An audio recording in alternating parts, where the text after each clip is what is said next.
Hello friends, मैं जय कुमार आपके एक बार फिर से हमारे उत्कर्ष नर्सिंग के लाइव क्लासेज में स्वागत करता हूं। फ्रेंड्स, आज की क्लास अपनी रहने वाली है पीडियाट्रिक्स पे, और अपने लास्ट क्लास के अंदर यहाँ से जो इससे लिंक टॉपिक्स है ब्लड ग्रुप, वो हमने लास्ट क्लास में डिस्कस कर लिया है, जो एनाटॉमी का लेक्चर है।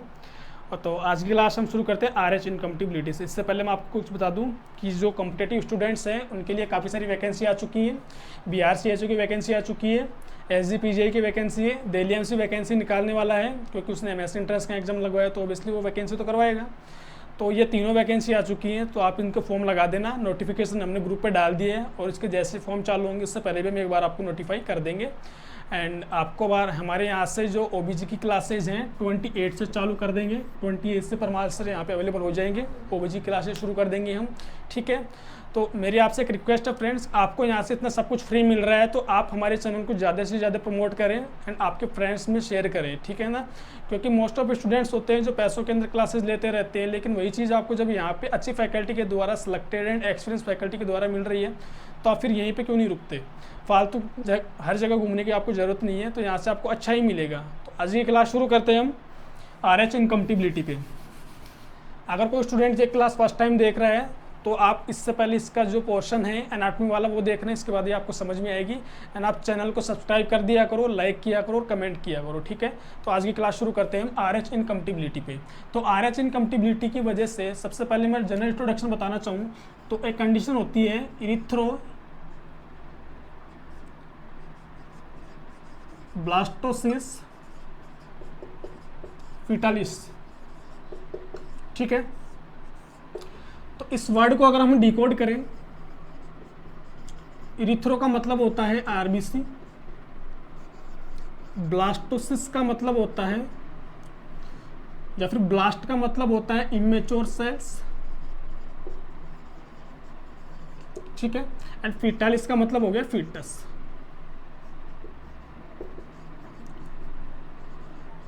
ओके, तो ये कंडीशन जिसके अंदर इमेच्योर RBC का प्रोडक्शन हो रहा है, जिसकी वजह से फीटस के अंदर कुछ ना कुछ कॉम्प्लिकेशन देखने को मिल रहे हैं, उसको हम कहते हैं इरिथ्रोब्लास्टोसिस फीटालिस। इस वर्ड का मीनिंग आपको अच्छे से समझ में आएगा जब ये डिजीज़ कंप्लीट होने लगेगी, ठीक है, कि ये क्या है और कैसे होता है। तो ये दो कोज की वजह से होता है, जिसका नाम है RH इनकम्पटिबिलिटी एंड ABO इनकम्पटिबिलिटी। इनकम्पटिबिलिटी का मतलब होता है जिस पर्सन का ब्लड ग्रुप मैच नहीं करता हो। जैसे मान लो किसी पर्सन में हम ब्लड दे रहे हैं और उसके पर्सन के अंदर उस सेम एंटीजन के अगेंस्ट सेम एंटीबॉडी हो गई, तो वो पर्सन के लिए वो ब्लड ग्रुप क्यों कंपेटेबल नहीं है और उस पर्सन के अंदर एंटीजन एंटीबॉडी रिएक्शन देखने को मिलती है और RBC का ब्रेकडाउन देखने को मिलता है। तो आइए शुरू करते हैं आज की क्लास को RH इनकम्पटिबिलिटी से, ठीक है। तो RH इनकम्पटिबिलिटी का मतलब होता है इसके अंदर हमारे जो ब्लड सेल्स होती हैं उसके अंदर कुछ RH फैक्टर प्रेजेंट होते हैं। RH फैक्टर टोटल 50 टाइप के होते हैं, लास्ट क्लास में देखा था, जिसके अंदर 5 होते हैं मोस्ट कॉमन टाइप होते हैं, capital C, small c, capital E, small e and capital D, जिसके अंदर से ये वाला 85 से 95% सबसे ज़्यादा पाया जाता है हमारी इंडियन पॉपुलेशन के अंदर, ठीक है। तो मतलब ज़्यादा लोग क्या होते हैं RH पॉजिटिव होते हैं, एंड जो बचे 5 to 10% वो लोग क्या होते हैं RH नेगेटिव होते हैं। क्लियर यहाँ तक, ठीक है। तो इसी बेसिस पे हम इसको इस डिजीज़ को पढ़ेंगे। तो एक कंडीशन होती है इसके अंदर, एक कंडीशन होती है कि जो मदर होती है जो मदर प्रेगनेंसी कंसीव कर रही है वो ऑलवेज RH नेगेटिव होती है, एंड जो फीटस होता है वो ऑलवेज RH पॉजिटिव होता है। अगर ये कंडीशन होगी तभी ये RH इनकम्पटिबिलिटी देखने को मिलेगी। अब ये एग्जाम में क्वेश्चन पूछा हुआ है जिपमेयर के अंदर कि RH इनकम्पटिबिलिटी के अंदर मदर का ब्लड ग्रुप क्या होता है एंड फीटस का ब्लड ग्रुप क्या होता है, मतलब RH फैक्टर कौन से प्रेजेंट होते हैं।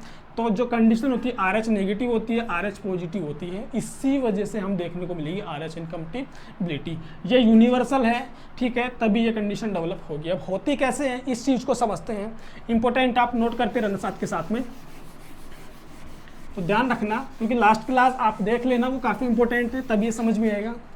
तो हमने समझ लिया कि मदर की कंडीशन RH नेगेटिव और फीटस RH पॉजिटिव, ठीक है। तो मैं कहूँ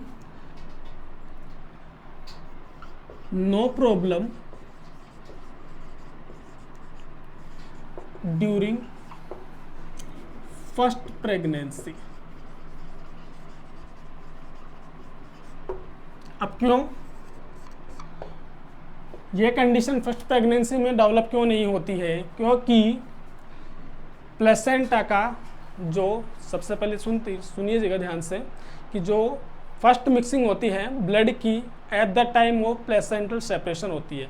fetal blood and maternal blood की मिक्सिंग कब होती है? At the time of placental separation. During pregnancy क्यों नहीं होती है? कुछ प्लेसेंटल बैरियर प्रेजेंट होते हैं जो कि मदर के ब्लड को और फीटस के ब्लड को मिक्सिंग होने से रोकते हैं। उन प्लेसेंटल बैरियर्स का नाम है सिनसाइटोट्रोपोब्लास्ट, साइटोट्रोपोब्लास्ट, बेसमेंट मेम्ब्रेन, ठीक है, एंड आता है फिर उसके बाद आता है extra embryonic membrane and then last आता है ब्लड कैपिलरी या फीटल कैपिलरी, जिनको हम कहते हैं एंडोथीलियम। ये प्लेसेंटल बैरियर होते हैं जो ब्लड की मिक्सिंग होने से रोकते हैं। तो first mixing of the blood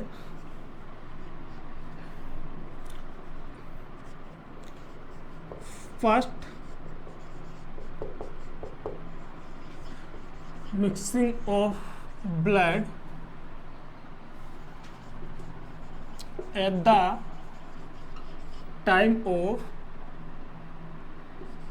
placental separation। ठीक है, क्लियर यहाँ तक आपका? क्योंकि प्लेसेंटा का सेपरेशन होगा तो वहाँ पे जो कैपिलरीज हैं वो डैमेज होंगी और मैटरनल साइड से भी वहाँ पे रप्चर होंगी। तो दोनों ब्लड, तो मान लो यहाँ पे फीटस का ब्लड मैटरनल ब्लड के कांटेक्ट में आया तो क्या होगा? हमें पता है जो फीटल ब्लड है उसके ब्लड के अंदर कौन सा एंटीजन प्रेजेंट है? RH-D एंटीजन प्रेजेंट है एंड मैटरनल ब्लड के अंदर RH-D एब्सेंट है। ठीक है, क्लियर है यहाँ तक? एंड हमें पता होता है कि RH एंटीबॉडी कभी भी प्रेजेंट नहीं होती नेचुरली। वो कब बनती है देखते हैं, ठीक है। तो जैसे मान लो ब्लड की फर्स्ट मिक्सिंग हो गई, बच्चे का ब्लड किस में चला गया? माँ के अंदर। Foetal blood goes into the maternal circulation. Foetal blood कहाँ चला गया? मैटरनल सर्कुलेशन के अंदर। देन उसके बाद क्या होता है? मतलब कि फीटल ब्लड जाने का मतलब क्या होता है? RH-D का जाना मदर के अंदर, ठीक है। माँ के पास एंटीजन है नहीं, तो माँ की बॉडी उसको एंटीजन को क्या ट्रीट करेगी? फॉरेन पार्टिकल जैसे। फॉरेन पार्टिकल्स हमारी बॉडी के लिए हानिकारक होते हैं, हार्मफुल होते हैं। तो लिखते हैं मैटरनल बॉडी या immune system treat antigen as a foreign particles. ठीक है, तो माँ की बॉडी मैटरनल बॉडी है या मदर का जो इम्यून सिस्टम है वो एंटीजन को एक फॉरेन पार्टिकल जैसे ट्रीट करेगा। फिर से सुनिए ध्यान से, फीटल ब्लड के अंदर RH-D प्रेजेंट है, मतलब एंटीजन प्रेजेंट है, माँ के पास कोई एंटीजन नहीं है। जब जब आपको पता होता है हमारी बॉडी के अंदर कोई एंटीजन प्रेजेंट होता है बाहर से, तो हमारी बॉडी को लगता है कि वो चीज़ हमारे लिए हार्मफुल है और वो एंटीजन के अगेंस्ट हमारी बॉडी एंटीबॉडी बना लेती है। तो यहाँ पे भी कुछ ऐसा ही होगा। मैटरनल एंटीबॉडी, जो माँ की इम्यून सिस्टम है वो वहाँ पे क्या करेगा? एंटीबॉडी बना लेगा एंड मेक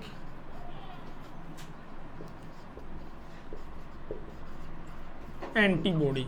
एंटीबॉडी कौन सी वाली बनेगी? यहाँ पे IgM, और उस एंटीबॉडी का नाम क्या होगा? Small d। अच्छा, माँ के पास क्या आ चुकी है? एंटीबॉडी आ चुकी है। एंटीबॉडी तभी बनती है जब माँ के इम्यून सिस्टम उसके कांटेक्ट में आता है। ध्यान से सुनना, माँ के पास क्या आ चुकी है? एंटीबॉडी।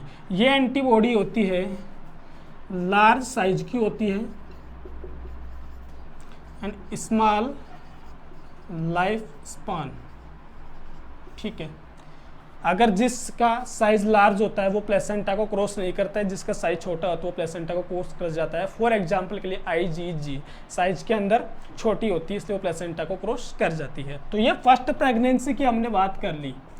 ठीक है, फर्स्ट प्रेगनेंसी की बात की, मदर ने प्रेगनेंसी कंसीव कर रखी थी, बच्चे की डिलीवरी हुई, प्लेसेंटा का सेपरेशन हुआ, फीटल एंटीजन माँ के ब्लड में चला गया और वो एंटीजन जाके माँ के इम्यून सिस्टम को उसने क्या किया, एक्टिव किया और इम्यून सिस्टम ने एंटीबॉडी बना ली। एंटीबॉडी का नाम क्या था, स्मॉल d IgM। ठीक है, क्लियर यहाँ तक। अब सेकेंड प्रेगनेंसी की हम बात करते हैं।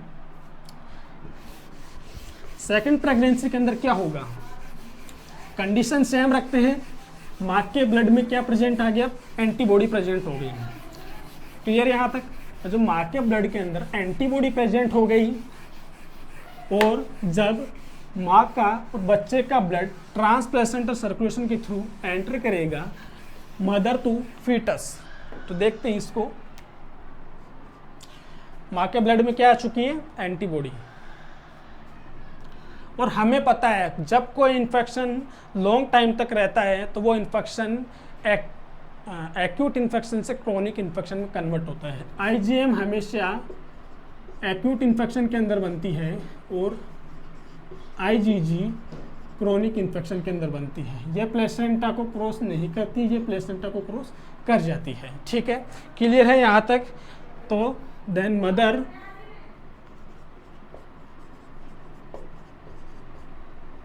कंसीव,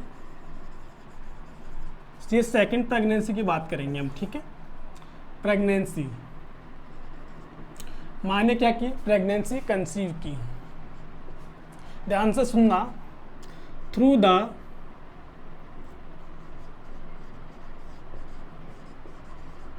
ट्रांस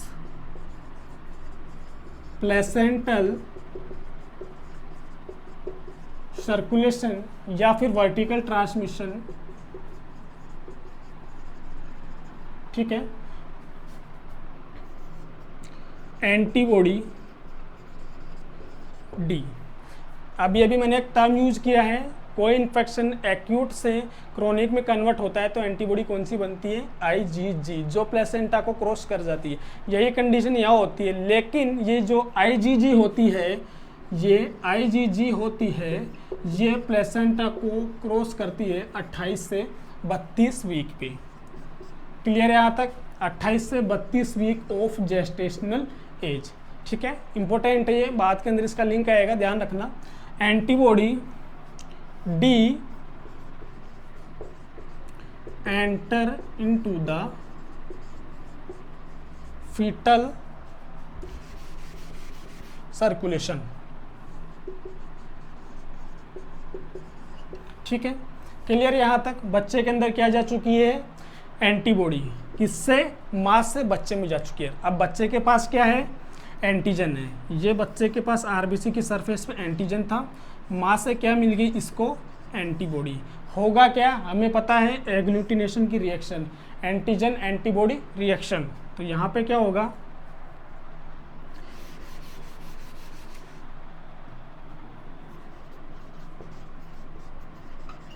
इन फीटस एंटीजन एंटीबॉडी रिएक्शन। और जब जब एंटीबॉडी एंटीजन पर रिएक्शन करती है, एंटीजन कहाँ प्रेजेंट है, RBC की सरफेस पे, और RBC की सरफेस पे जो एंटीजन प्रेजेंट है, जब ब्रेकडाउन होगा किसका, फिर RBC का, antigen antibody reaction and haemolysis या फिर ब्रेकडाउन ऑफ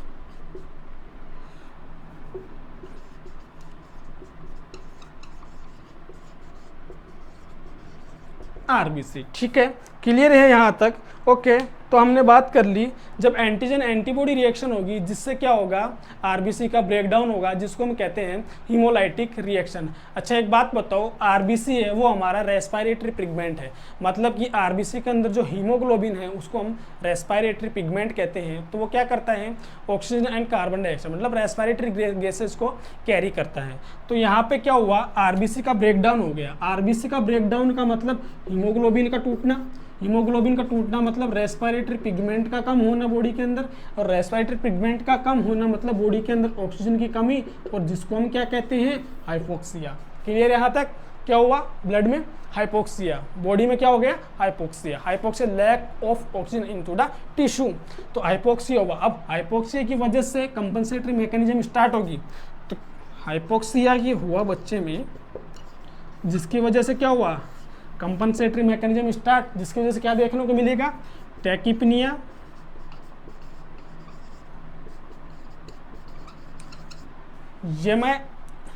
ये जो जनरली होता है वो बता रहा हूँ, बच्चे के अंदर में कैसे पता चलेगा अंदर टैकिपनिया टैकिकार्डिया हो रहा है, लेकिन इसकी वजह से एक और कंडीशन डेवलप होती है, टैकिपनिया टैकिकार्डिया एंड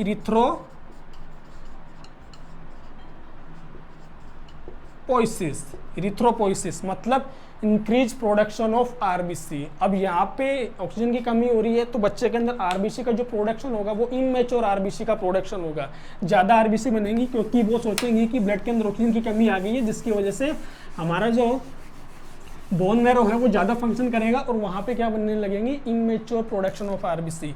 इरिथ्रोपोइसिस की वजह से क्या होगा? Immature production of RBC. Immature production of RBC कौन से टाइप की? जिसको हम कहते हैं, जब आरबीसी का इमेच्योर प्रोडक्शन होता है, जिसको हम कहते हैं पैथोलॉजिकल पॉलीसाइथीमिया, और जो सेल्स इमेच्योर होती हैं उस सेल्स को हम कहते हैं ब्लास्ट सेल्स।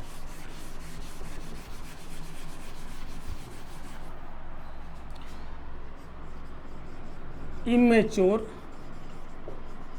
सेल्स को हम कहते हैं ब्लास्ट सेल्स। एग्जाम्पल के लिए कॉन्ड्रोब्लास्ट, मेगाकैरियोब्लास्ट, इरिथ्रोब्लास्ट, ठीक है। जिन सेल्स के एंड के अंदर ब्लास्ट लग जाता है उसको हम कहते हैं इमेच्योर सेल्स या फिर यंग सेल्स। क्लियर यहाँ तक? ठीक है। इसके बाद आता है मैच्योर सेल किसको कहते हैं, क्योंकि ये क्वेश्चन बनते हैं एग्जाम में। मैच्योर सेल्स वो होती हैं, एग्जाम्पल के लिए इरिथ्रोसाइट, जो सेल्स का मैचुरेशन हो जाता है आफ्टर प्रोसेस कंप्लीट करने के बाद, मैचुरेशन साइकिल में जाने के बाद उनका जो प्रोसेस कंप्लीट होने के बाद जो सेल्स बनते हैं उसको कहते हैं मैच्योर सेल्स। फॉर एग्जाम्पल के लिए आरबीसी देखें तो 6 स्टेज से गुजरती है, ठीक है। अर्ली इरिथ्रोब्लास्ट, इंटरमीडिएट, लेट, ठीक है, रेटिकुलोसाइट, ओके, देन उसके बाद में आता है अपना इरिथ्रोसाइट। ये क्लियर है यहाँ तक? ओके। तो ये होता है मैच्योर सेल्स, मतलब जितनी भी साइट्स होती हैं वो होती है हमारी मैच्योर सेल। अब क्लियर यहाँ तक? तो हमने बात की है इसको, ये अलग है, ठीक है। तो इमैच्योर सेल्स को हम कहते हैं ब्लास्ट सेल्स, और प्रोडक्शन किसका हो रहा है? आरबीसी का। क्या हो रहा है? इमैच्योर प्रोडक्शन ऑफ आरबीसी, जिसको हम कहते हैं इरिथ्रोब्लास्ट, ठीक है। किस में हो रहा है? ये फीटस के अंदर हो रहा है। क्लियर यहाँ तक?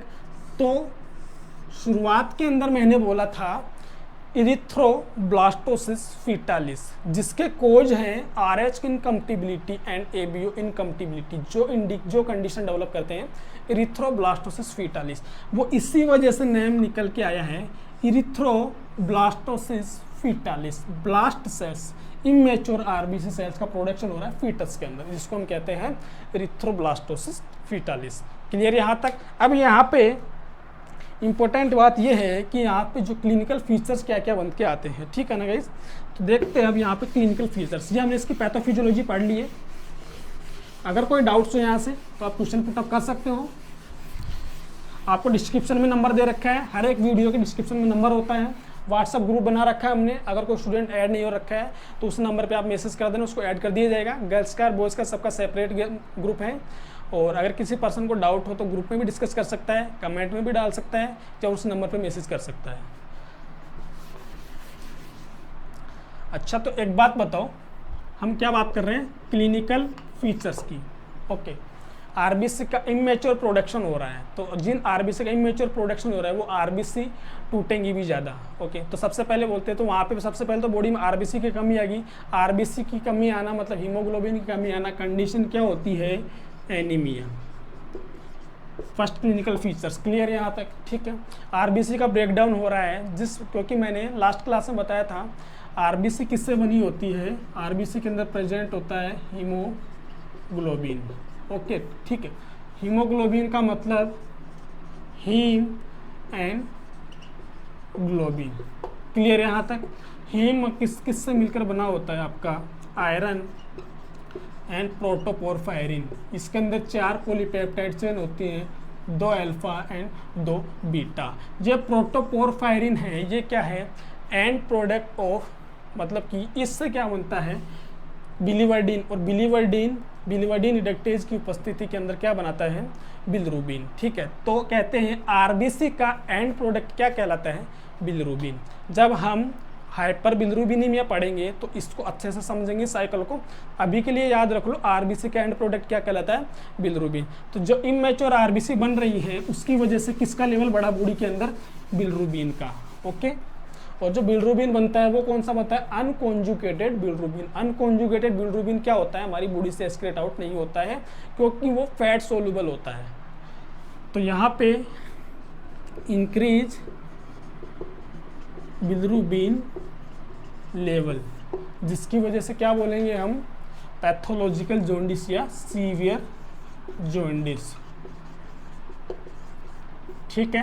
क्लियर यहाँ तक? अच्छा, एक बात बताओ, जब ज़्यादा आरबीसी टूट रही है तो हमारे प्लाज्मा में जो हमारी ब्लड सेल्स है वहाँ पे सेल्स का या इलेक्ट्रोलाइट बोल दें उनका लेवल बढ़ गया, तो मतलब वहाँ की कंसंट्रेशन बढ़ गई। तो जो सेल्स का जो फ्लूइड है अब वो उसको क्या करेंगे? बाहर खींचेंगी। किसमें? Intra cellular to extra cellular fluid. Cells के टॉपिक में पढ़ा था हमने, इंट्रा सेल्यूलर में फ्लूइड ज़्यादा होता है, एक्स्ट्रा में कम होता है। तो जो सेल्स से जो फ्लूइड है वो कहाँ आएगा? एक्स्ट्रा सेल्यूलर के अंदर, जिससे वजह से क्या होगा? फ्लूइड का लेवल बढ़ेगा, जिसको क्या बोलते हैं? हाइड्रोफिटालिस। हाइड्रोफिटालिस। ठीक है। क्लियर यहाँ तक? अच्छा, एक बात बताओ, फ्लूइड का लेवल बढ़ा है तो हमारे किडनी के ऊपर भी जाके वर्कलोड डालेगा, क्योंकि फ्लूइड का फिल्ट्रेशन, जो ब्लड का फिल्ट्रेशन कहाँ होता है? किडनी में, जिसकी वजह से क्या होगा? किडनी फेलियर होगा। किडनी फेलियर से क्या होगा? ब्लड के बॉडी के अंदर फ्लूइड का लेवल बढ़ जाएगा।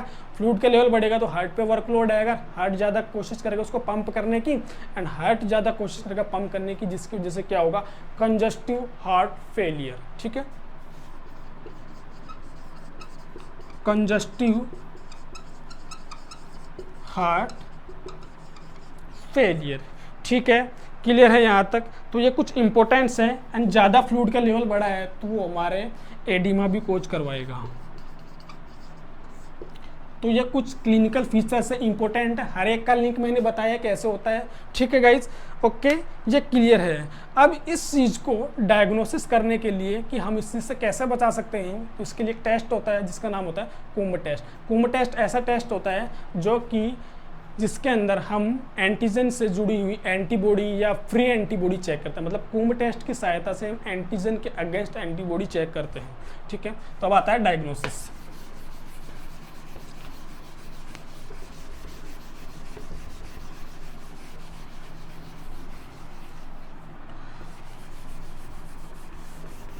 डायग्नोसिस के अंदर हम कहते हैं कुम्ब टेस्ट।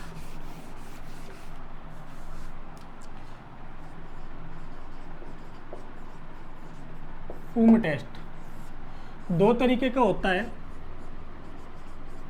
Direct, indirect. ठीक है। तो 2 तरीके का टेस्ट होता है, direct and indirect. Coombs test मैंने सबसे पहले समझाया। इस टेस्ट के अंदर एंटीजन के अगेंस्ट एंटीबॉडी चेक करते हैं।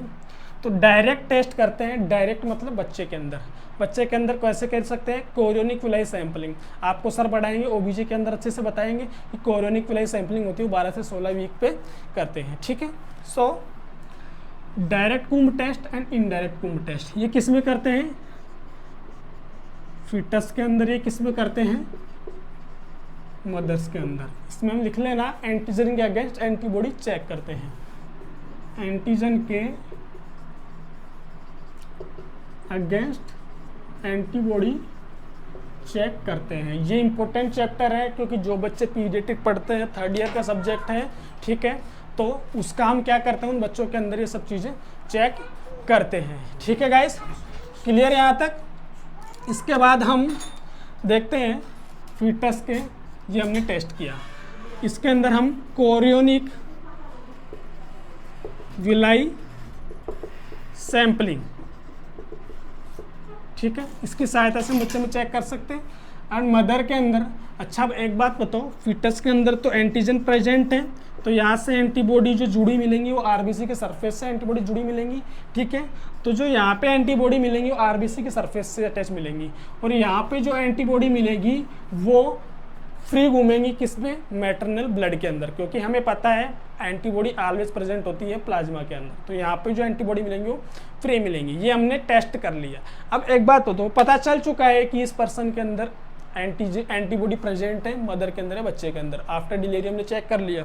तो हम कैसे मदर को प्रिवेंट कर सकते हैं, इसके लिए हम क्या ट्रीटमेंट दे सकते हैं,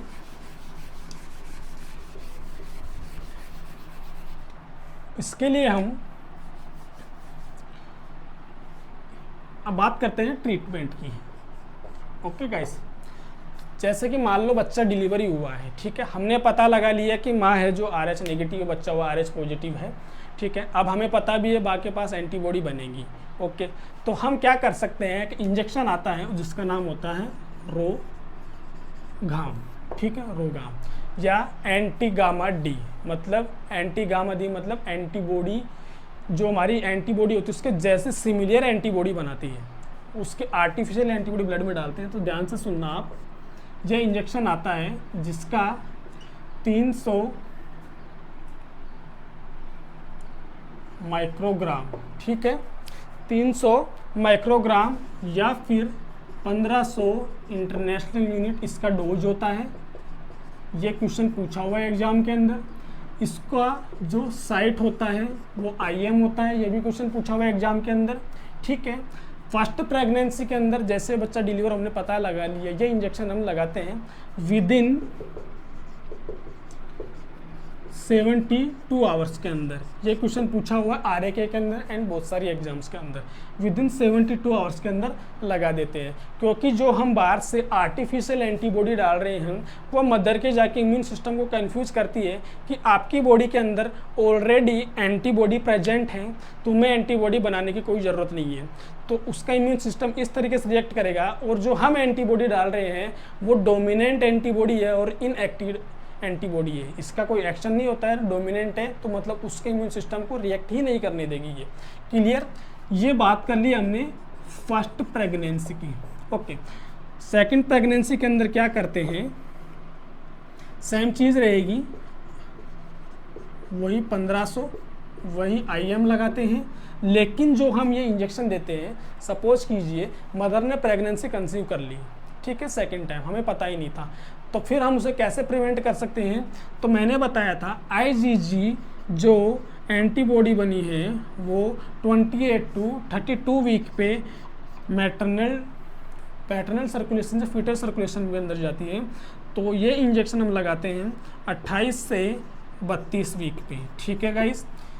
ये इंजेक्शन कब लगाया जाता है, 28 से 32 वीक पे। इंपॉर्टेंट है, यहाँ से क्वेश्चन बनता है, ठीक है। अब ये क्लियर है, जो अब एग्जाम में क्वेश्चन बन जाए आपके, क्या पता CHO के अंदर क्वेश्चन आ जाए कि जो ये इंजेक्शन है जो हम बाहर से एंटीबॉडी किस टाइप के एंटीबॉडी प्रोवाइड करवाता है। तो सबसे मैं बता दूं, आर्टिफिशियल पैसिव एक्वायर्ड इम्यूनिटी। कौन सी इम्यूनिटी प्रोवाइड करवाई इसने, आर्टिफिशियल पैसिव। पैसिव क्यों है, मदर को दे रहे हैं, आर्टिफिशियल क्यों है, बाहर से बनी बनाई है, एक्वायर्ड, ठीक है। इसका अलग से हम चैप्टर आएगा पीडियाट्रिक के अंदर, इम्यूनाइजेशन के अंदर, उसके अंदर अच्छे से डिस्कस करेंगे। ओके, अभी के लिए याद रख लो ये वाली चीज़ें। तो ये हमारा यहाँ तक कुछ सब कंप्लीट है।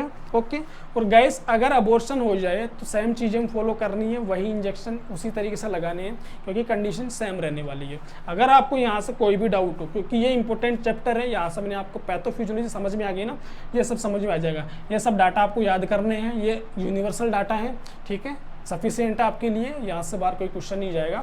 काफ़ी इंपॉर्टेंट चैप्टर है, ठीक है। सो आज की क्लास हम यहीं पे फिनिश करते हैं। अगर आपको वीडियो अच्छा लगे तो प्लीज़ लाइक करें, शेयर करें, आपके दोस्तों को सब्सक्राइब करें, एंड जो आपके कुछ डाउट्स है तो आप पूछ लीजिएगा, अगर आप कमेंट डाल दीजिएगा, आपको जो भी कुछ क्वेरी हो तो आप पूछ लेना, ठीक है गाइस। वीडियो अच्छा लगे तो लाइक करें।